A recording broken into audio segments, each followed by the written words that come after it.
masuklah kita ke komponen aktif. Sebenarnya tadi dioda, ada juga yang mengelompokkan dioda itu menjadi komponen aktif juga. Karena seperti LED ya, LED itu light emitting dioda, itu adalah komponen aktif.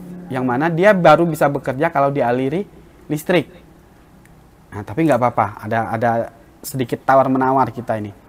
Nah, komponen aktif di sini fungsinya apa? Mengontrol arus listrik, dapat berfungsi sebagai switch atau ampli. Macam-macam nih. Ya, komponen transistor ini. Ya, bisa sebagai MOSFET. Ya. Kemudian untuk pengaplikasiannya ini bisa untuk ampli, untuk switch, regulator tegangan dalam smartphone. Bentuknya apa? Kaki 3. Kaki 3. Ada nggak ya di PCB saya ini? Di Borneo kita coba cari ya, di Samsung ini. Ada nggak dia?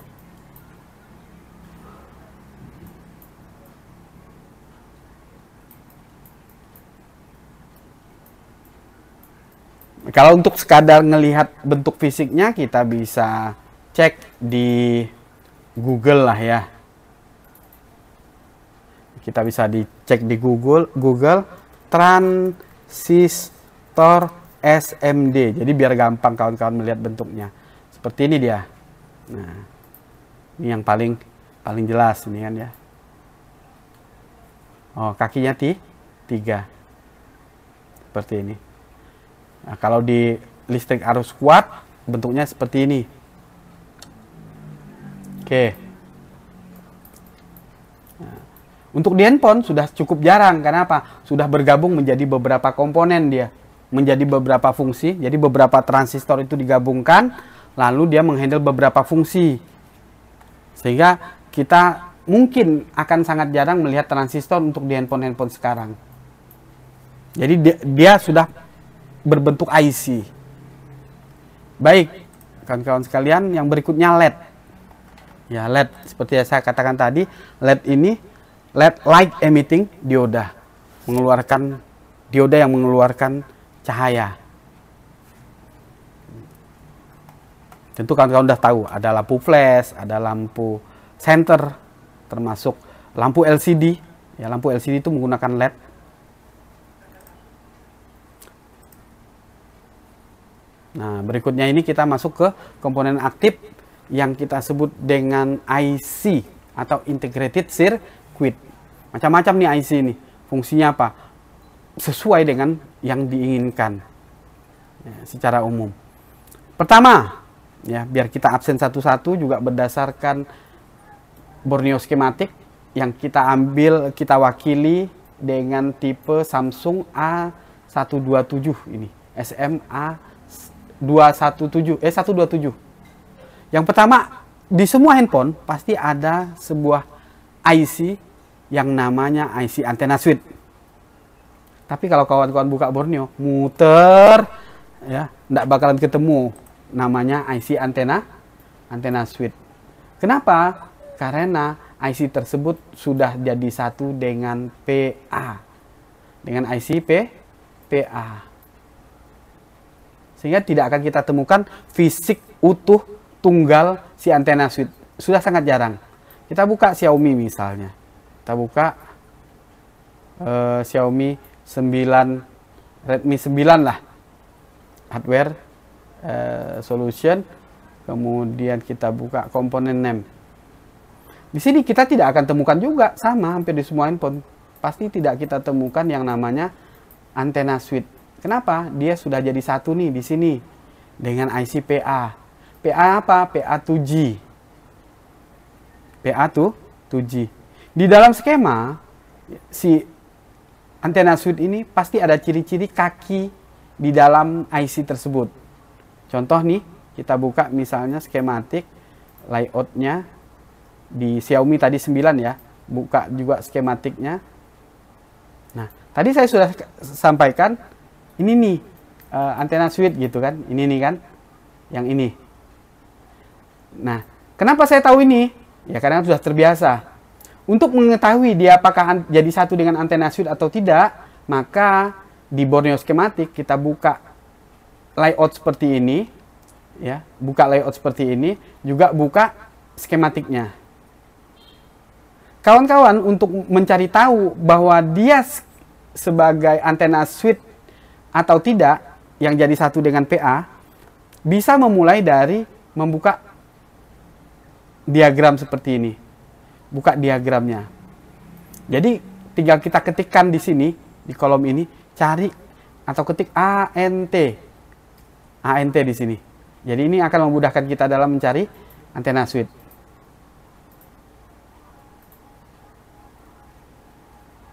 Nah, ini saya zoom. Ya, nanti ini banyak nih pasti ANT ini. Tapi ada ANT yang pasti memang dia adalah mewakili IC antena switch. Nah, contoh seperti ini juga ANT. Main ANT. Ah, ini dapat nih. Biasanya dekat main ANT inilah dia ada kotak. Ini IC. Dan di dalamnya pasti ada kaki ANT. Nih kawan-kawan lihat nih. Kaki nomor 22. Bagaimana cara menghitungnya? Nanti ada materi sendiri ya. Jadi ini yang menunjukkan bahwa dia adalah IC antena switch. Dan kebetulan dia jadi satu dengan IC PA.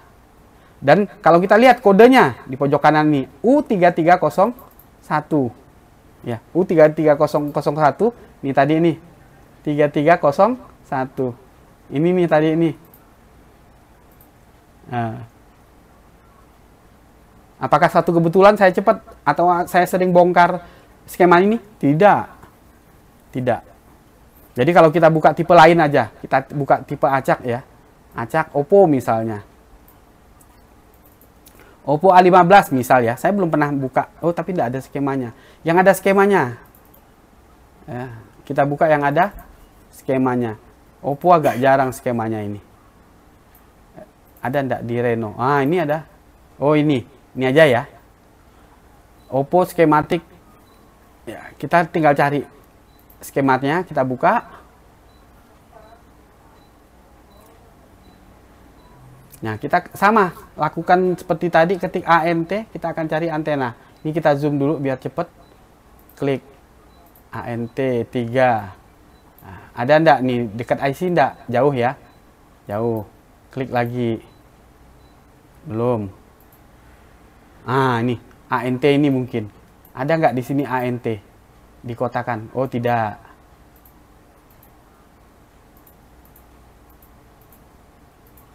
Klik. Kita akan cari IC antena switch. Ini bukan ini ya. Ini bukan.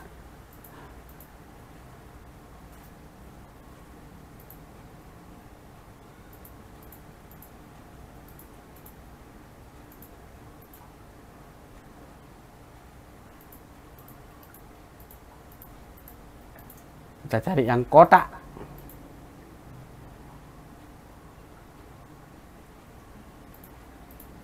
Nah, dapat ya? Dapat. Nih. Ini adalah IC antena switch yang jadi satu dengan IC PA. Kalau bahasa kerennya ini antena switch yang jadi satu dengan PA itu disebut dengan IC FEM atau IC FEM. IC FEM. FEM itu singkatan dari front end module. Ya. Nah, tinggal kita cari kodenya tadi berapa. Ya. Ini ya, ini kode IC-nya. Yang bagian bawah ini kode IC-nya. Kemudian kode tata letaknya U0501. Ya, U0501. Tinggal kita cari dia di layout.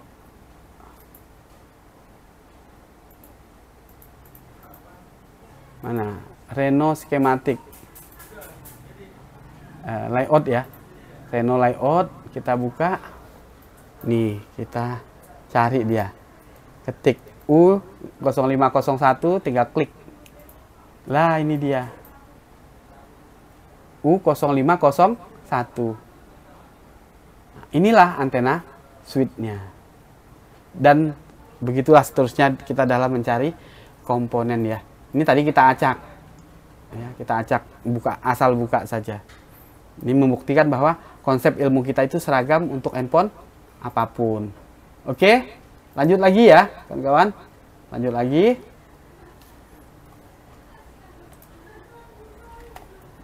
Itu tadi antena switch. Ada juga yang namanya duplexer. Duplexer itu memungkinkan penggunaan satu antena untuk transmisi dan penerimaan secara bersamaan. Dia jadi kayak simpang tiga gitu. Simpang tiga.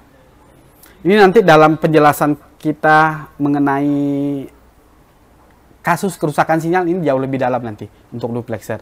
Nah, untuk saat ini duplexer itu kita lihatkan fisiknya saja dulu. Ya, tadi antena switch sudah kita lihat. Nah, untuk duplexer bisa kita buka itu di sini dia. Ya. Kita buka network. Nih, biar langsung kelihatan. Jadi duplexer ini simpang 3. Simpang 3 titian. Set. Ah, ini. Ini duplexer. Jadi apa? Duplexer ini fungsinya dari antena switch. Ini antena switch keluar atau diteruskan ya. Ini sinyal masuk diteruskan untuk diolah nantinya ke RF, ke IC RF melewati duplexer ini. Jadi dia sebagai alat penerima juga pengirim. Sinyal yang sudah jadi nanti yang warna biru ini masuk lagi ke dia di sini. Baru dia pergi lagi gitu. Jadi kalau keran itu ya keran cabang 3. Ya, ini dia keran cabang 3. Itu duplexer. Fungsinya sebagai persimpangan untuk penerimaan juga pengiriman dalam rangkaian sinyal supaya lebih efisien. Baik. Nah, berikutnya ada ICPA. ICPA ini power amplifier. Fungsinya menguatkan sinyal RF sebelum dikirim ke antena. Jadi penting untuk transmisi sinyal itu menjadi jauh lebih kuat. Yang mana dia? Ini. Ya, jadi nanti kalau kita lihat tuh dia. Persegi panjang. PA itu persegi panjang. Oke. Nah, ini dia. Ini IC PA. Mana minumnya? Bentar ya kawan-kawan ya. Sedikit haus. Sapi udah makan?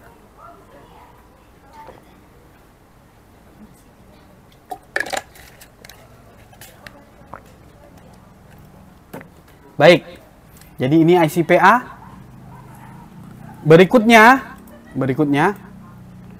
ada ICRF. ICRF fungsinya apa? Ngolah sinyal. Jadi dapurnya sinyal dia. Dapurnya sinyal. Yang mana dia? Nih. Posisinya nggak jauh dari antena switch. Posisinya tidak jauh dari antena switch. Jadi dia fungsinya apa? Mixer, filter, osilator nanti masuk ke dalam si RF ini. Diolah jadi satu. Seperti saya katakan tadi, fungsinya sebagai dapur. Ya, tempat untuk memasak, mengolah sinyal.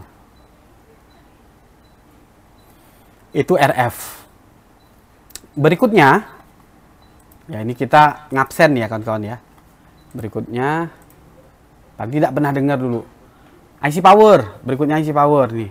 Fungsinya utamanya apa? Untuk mengolah serta mendistribusikan tegangan sumber, tegangan dari baterai, tapi yang setelah melewati IC cas ya, nanti kalau di dalam rangkaian smartphone, mengolah dan mendistribusikan tegangan ke seluruh bagian atau seluruh IC-IC yang ada di dalam rangkaian di PCB. Itu fungsi utamanya. Nah, bisa kawan-kawan baca di sini menyesuaikan tegangan untuk berbagai komponen. Jadi, misalnya nih, si RF dia butuh tegangan 1 volt. Nah, nanti si IC power ini nurunkan tegangan menjadi 1 volt untuk si RF. Si kamera dia butuh 1,8, misalnya VDD cam A misalnya ya. Diturunkan jadi dari 4 volt jadi 1,8 baru didistribusikan. Begitu seterusnya.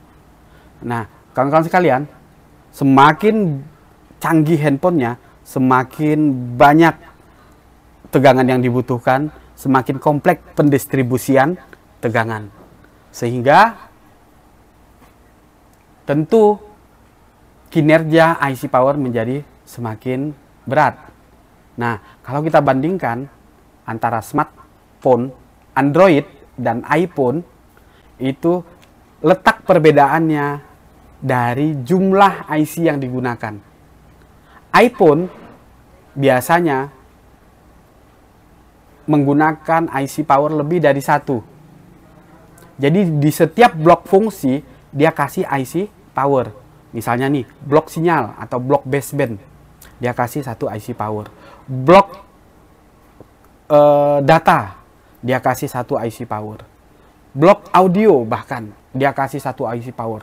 Jadi di iPhone itu kompleks, neritik, ya, detail, sehingga itulah salah satunya yang menyebabkan harga iPhone itu lebih mahal. Karena apa?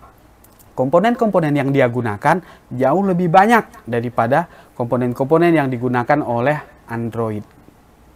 Oke. Nah, jadi fungsi dari IC power ini sebagai regulator tegangan, sebagai pengatur atau manajemen baterai, sebagai pengolah untuk pengaturan daya seperti sleep mode, standby mode, membantu menghemat baterai dan lain sebagainya. Yang mana dia di PCB? Oh, ini kebetulan di sini dia. Nah, ini nah. Ya, ini IC powernya. Kalau kita lihat di mana? Nah, di sini di Samsung. Ini nah. Di tengah-tengah ya. Ada tulisan cerot power S518. Seperti itu. Ini. Ciri-ciri fisiknya, dia banyak dikelilingi oleh komponen-komponen pasif. Itu ciri-ciri fisiknya. Baik. Berikutnya kawan-kawan sekalian. Berikutnya ada yang namanya audio codec atau IC audio. Audio codec. Jadi audio codec atau IC audio ini mengkonversi sinyal digital menjadi analog, bahkan sebaliknya, ya. Untuk ampli juga jadi memperbesar, termasuk salah satunya noise reduction, ya, fungsi audio codec. Nah, sebagian besar untuk Android IC audio ini dijadikan satu dengan IC power. Jadi kalau kita lihat nanti di dalam diagram, di dalam skema, misalnya IC powernya ini, maka di dalamnya juga kita akan melihat selain fungsi-fungsi power, fungsi-fungsi pengatur tegangan, kita akan melihat fungsi-fungsi audio di dalam kaki-kaki, di dalam ini IC tersebut. Contoh nih, ini kan dia IC powernya tuh ini ya, U5000